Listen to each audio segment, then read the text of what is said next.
Modern way of Pallipalayam chicken எப்படி செய்யலாம் பார்க்கலாம் வாங்க. நான் எனக்கு ஒரு ஸ்பெஷல் மசாலா யூஸ் பண்ணியிருக்கேன். குக்டோட மசாலா தான் வந்து யூஸ் பண்ணியிருக்கேன். ரெஸ்டாரண்ட் ஸ்டைல் டிஷ்ஷஸ் தான் அப்படியே வீட்டில் ஈஸியாக ரீக்ரியேட் பண்ணலாம்.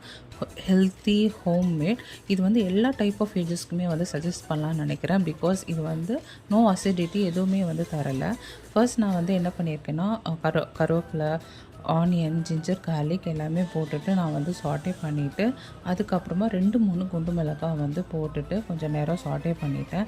அதுக்கப்புறமா எடுத்து வச்சுருக்க சிக்கன் அதையும் வந்து டைரெக்டாக போட்டு கொஞ்சம் நேரம் சாட்டே பண்ணிட்ட பிறகு நம்ம வந்து என்ன பண்ண போகிறோம்னா மசாலா வந்து ஆட் பண்ண போகிறோம். நான் ஒரு பேக்கெட் ஆஃப் மசாலா வந்து எடுத்திருக்கேன். அதுலேயும் வந்து கொஞ்சம் தான் ஆட் பண்ணியிருக்கேன். இதில் சால்ட் வந்து ஆல்ரெடி இருக்கும். ஸோ நம்ம எதுவுமே ஆட் பண்ண வேண்டாம். கொஞ்சம் நேரம் சாட்டே பண்ணிவிட்டு நம்ம வந்து தேவையான அளவு தண்ணி ஊற்றிட்டு கொஞ்சம் நேரம் நல்லா வேக விட்டுக்கலாம். இதில் வந்து நான் ஒரு கொஞ்சம் தேங்காய் பீசஸ் தான் போட்டிருக்கேன். உங்களுக்கு எவ்வளோ வேணுமோ போட்டுட்டு கொஞ்சம் நேரம் கழித்து இறக்கிட்டிங்கன்னா எம்மியான